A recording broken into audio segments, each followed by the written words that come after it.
तीन कदम पर चलना किसी दूसरे को नहीं है, चलना अपने को पड़ेगा। जिसको मुक्ति के पथ पर जाना है उसको ये तीन कदम चलना। पहले नंबर का कदम बताया विश्वास,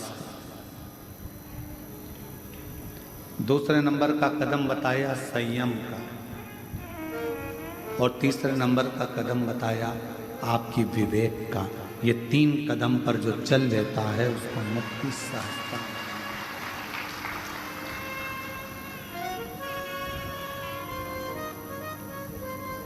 जन्म ले लिया, मृत्यु लोक में आ भी गए और मालूम पड़ा तुम्हारा विश्वास परमात्मा पर नहीं है।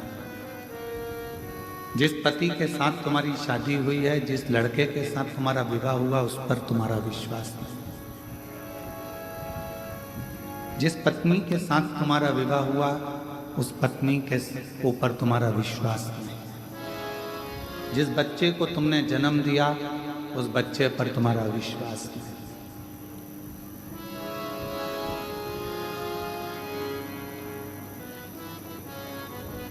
मृत्यु लोक में जन्म लेने के बाद अगर तुम्हारा विश्वास प्रबल नहीं है तो समझ लेना कि तुम मुक्ति के पथ पर पहुंच नहीं पाओगे। मुक्ति के पथ पर पहुंचने के लिए तुम्हारा विश्वास का होना बहुत जरूरी है, तुम्हारे भरोसे का होना बहुत जरूरी है। और मैंने तेरे ही भरोसे बाबा, तेरे ही भरोसे हवा विच उड़ती जावांगी बाबा, और तो छड़ी ना में कटी जावांगी। भोले मैं तेरी पतन, शंभू मैं तेरी पतन, हवा विच उड़ती जावांगी बाबा, डोर तो छड़ी ना में कटी जावांगी। पहला कदम मुक्ति का है आपका विश्वास।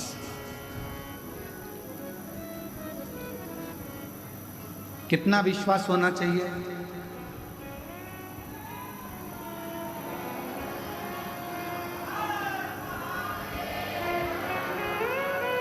कितना भरोसा होना चाहिए? कितना विश्वास होना चाहिए? तो शिव महापुराण की कथा ने कहा, बच्चा जैसे अपनी माँ के दूध पर विश्वास करता है, ऐसा विश्वास तुम्हें अपने शिव पर और गुरु पर होना चाहिए।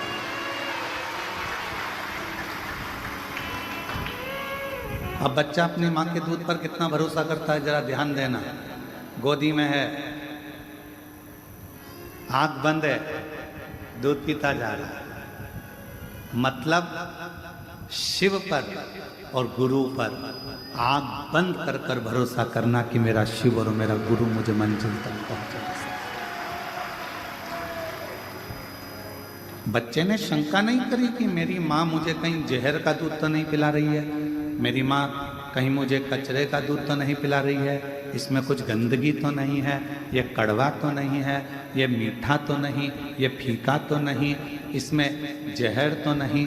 बच्चे ने दूध पीना प्रारंभ करा और दूध पीते पीते बच्चा अपनी आंखों को भी बंद कर लेता, फिर आंख खोलता, फिर आंख बंद करता। कितना भरोसा एक बच्चे का अपनी माता के दूध पर होता है, उतना भरोसा एक व्यक्ति को अपने शिव पर और गुरु पर होना चाहिए।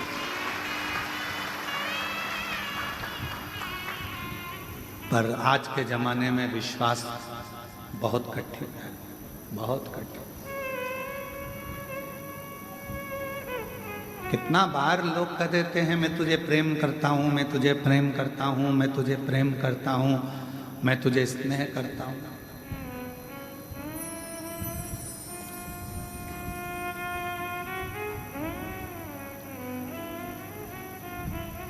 एक बात हमने पहले भी कहा था कि प्रेम करना एक अलग विषय है, पर जिंदगी भर साथ देना एक अलग विषय है, बहुत अलग विषय। हो सकता है कि प्रेम में कभी ना कभी खटास आ जाए,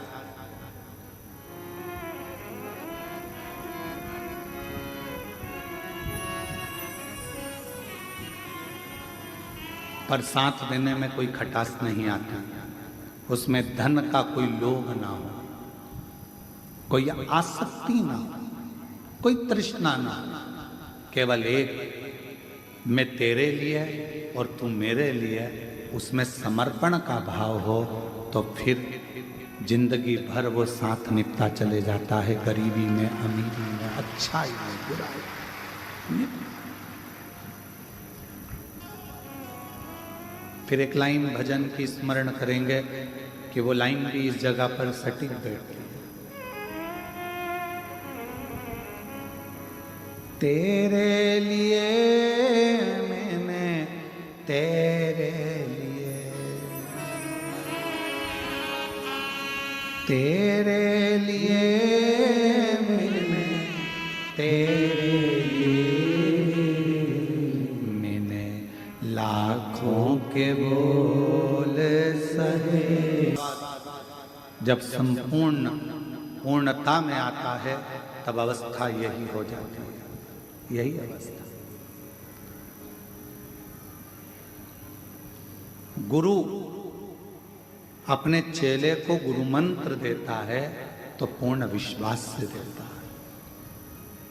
अब चेले पर आधारित है कि वो गुरु मंत्र पूर्ण भरोसे से ले रहा है कि नहीं। कभी कभी तुम्हारे साथ में ऐसा हुआ होगा, तुमने तुलसी का पौधा लगाया होगा या कोई दूसरा पौधा लगाया होगा, नहीं पनता। पहले तो दिख रहा था कि पनप रहा, पहले तो दिख रहा था कि पौधा में थोड़ी सी एनर्जी है, थोड़ा सा बल है, थोड़ी ऊर्जा है, पनप रहा है, खुश हुए। एक दो पत्ते दिखे तो तुम्हें खुशी हुई, अरे इसमें तो पत्ते आ गए, नए पत्ते आ गए, पत्ता आ गया, पौधा बढ़ रहा है, ऐसा लग रहा है बढ़ रहा है। पानी भी डाला, खाद भी डाली, सब कुछ करा, पर थोड़े दिन के बाद वो पौधा पूरी तरह से सूख गया। अब पानी भी दे रहे हो, खाद भी दे रहे हो, पर लग नहीं पा रहा। बस चेला ऐसा ही होता है। गुरु मंत्र लेते समय तो उसके अंदर इतनी ऊर्जा रहती है। गुरु पूर्णिमा आ रही है, व्यास पूर्णिमा आ रही है, गुरु मंत्र लेना है, मैं वहां जाकर मंत्र लूंगा, मैं वो गुरु जी से मंत्र लूंगा, मैं वहां जाऊंगा, वहां दीक्षा लूंगा, मैं वहां दीक्षा लूंगा। पहले पहले तो ऐसा लगता है पौधे में नई नई पत्तियां आ रही है, पौधा अच्छा लग रहा है, खूब खूब समर्पण करता है, खूब। फिर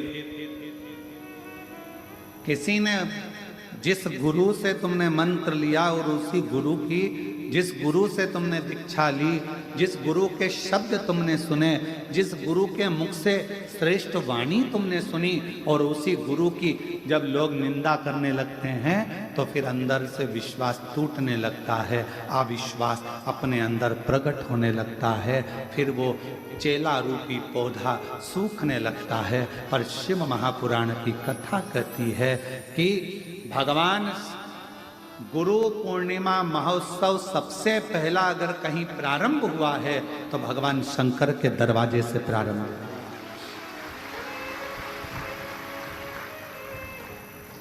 सबसे पहली गुरु दीक्षा, सबसे पहला गुरु मंत्र, सबसे पहला गुरु नाम अगर किसी ने दिया है तो मेरे भगवान शंकर ने भारत भूमि के सप्त ऋषियों को दिया, जिसको दुनिया पूछती है। सप्त ऋषि,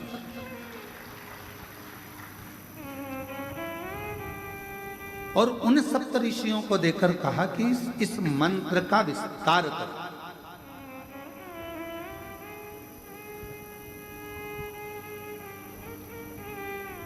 इस मंत्र को जनमानस तक भेजो, और इस मंत्र का उच्चारण करने वाला किसी को गुरु बनाए ना बनाए, पृथ्वी पर जन्म लेने वाला अगर कोई मनुष्य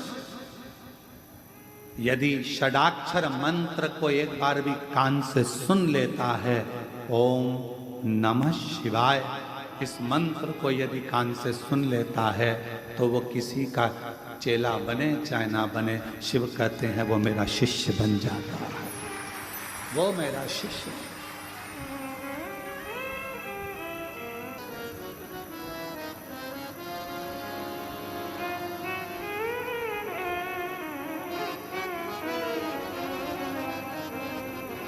चतुर्वेदी जी, सोमानी जी जब बेग पत करते हैं ना इनकी धर्म पत्नी आने के लिए, तो इनके घर के पोता पोती भी कह देते हैं, क्यों दादी जल्दी सी। और ये क्रम है। और ये जितने जजमान बनकर बैठे हैं ना, आप लोगों को आने वाली कथा का भी निमंत्रण बाबा दे दिया, आप चिंता ना करें। शिवजी एक बार तो किसी को जजमान बनाता ही नहीं है, ये ठान कर रखे। मेरा भोले बाबा ना जाने कैसे कहाँ से क्या दे देता है कि दूसरी बार आपका फोन आता है कि अब की बार हमको फिर गुरु पूर्णिमा पर या रुद्राक्ष महोत्सव में यजमान कर। शिव है। आप में से कई माताएं ऐसी बैठी हैं, मंदिर जाती हैं तो ताना सुनना है, जरा सा चावल चढ़ा दिया तो ताना सुनना है, बेलपत्र चढ़ाने का तरीका इधर की जगह इधर बैठ के चढ़ा दी तो लोग कह देंगे बस चालू हो गया ताना सुना। तेरे लिए बोले तेरे लिए, और वो ताने आप अपने लिए नहीं सुन रहे, वो अपशब्द आप अपने लिए नहीं सुन रहे, आप किसके लिए सुन रहे? तेरे।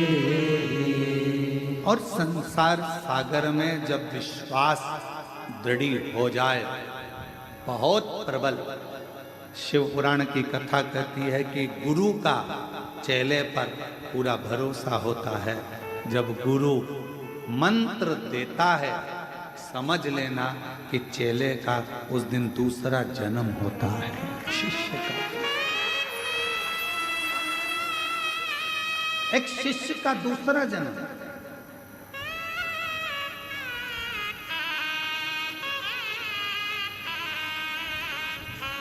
एक माता जी का पत्र आया, उस पत्र में माता जी ने लिखा कि हम बहुत दूर रहते हैं आसाम में, हम बुजुर्ग हैं, हमारी उम्र 80 साल की है और हमको गुरु दीक्षा लेना, हम कैसे आए? उस माता जी का नंबर फोन पर था। हम समीर को बोले कि जरा फोन लगाओ उनको, और फोन लगाकर आसाम में कोई स्थान था वहाँ फोन लगाया। उनसे हमने फोन पर बात कर कर कहा, जी माँ, जरूरी नहीं कि आप सीहोर आओगे तो आपको गुरु मंत्र मिलेगा। आपने टीवी के सामने बैठकर भी अगर गुरु की वाणी को स्वीकार कर लिया और उसकी वाणी को सुनकर, कथा को सुनकर अगर तुम्हारे जीवन में थोड़ा सा बदलाव आ गया तो समझ लेना कि तुम्हें गुरु मंत्र प्राप्त हो गया है। जरूरत नहीं कि तुम यहां पहुंचो, जहां बैठे हो वहीं बैठकर शंकर भगवान के मंदिर में जाकर एक लोटा जल चढ़ाकर दिल से कह देना श्री शिवाय नमस्तुभ्यम, वो तुम्हारा मंत्र भी होगा और शिव तुम्हारा गुरु भी होगा। शिव रूपी गुरु तुम्हें प्राप्त होगा।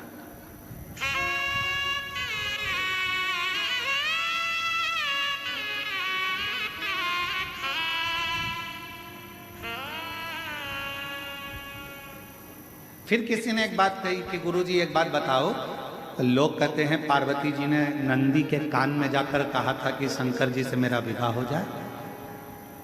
कई लोग मंदिर में जाकर नंदी के कान में कहते हैं कि हमें शिव जी से कहना हमारे घर में आ जाए, 22/3 ये एड्रेस शंकर जी को बता देना, वो हमारे घर आ जाएंगे। क्यों गुरुजी? कान फूका जाता है तो इसी को मंत्र कहते हैं, गुरु मंत्र कहते हैं। तो माताएं तो रोज मंदिर में आके नंदी का कान फूकती हैं, तो क्या नंदी इनका चेला है?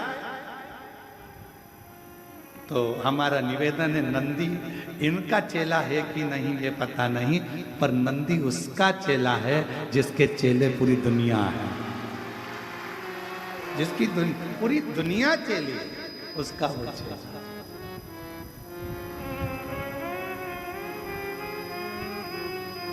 क्यों गुरुजी? नंदी के कानों में कह दो तो नंदी तुरंत शिव जी से मिला देता है। ऐसा होता है, हमने पुराणों में पढ़ा, शास्त्रों में पढ़ा और हमने देखा है। ऐसा क्यों होता है? हमने कहा अगर गुरु जी से मिलना है तो उसके चेले से थोड़ा सा बात कर। क्यों भैया, ए भैया हमारा काम है रे भैया, मिला दोगे क्या भाई? थोड़ा सा विनती करोगे क्या भाई? थोड़ा सा कहा। शिव से मिलना है, विधायक जी से मिलना है तो उनके असिस्टेंट से, मंत्री जी से मिलना है तो उनके असिस्टेंट से, मुख्यमंत्री जी से मिलना है तो उनके असिस्टेंट से, प्रधानमंत्री जी से मिलना है तो उनके असिस्टेंट से, कोई राजनेता सत्ताधारी से मिलना है तो उनके असिस्टेंट से मिलना पड़ेगा। उसी तरह शंकर से अगर अपना कोई मन की बात कहना है तो नंदी के कानों में जाकर कहना पड़ेगा। नंदी के कानों में जाकर आप उससे कहो तो सुनेगा।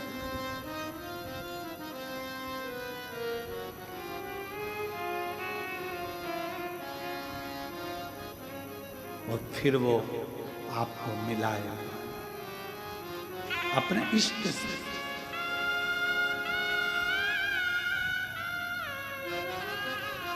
वो अपने इष्ट से मिलाने का प्रयास करेगा।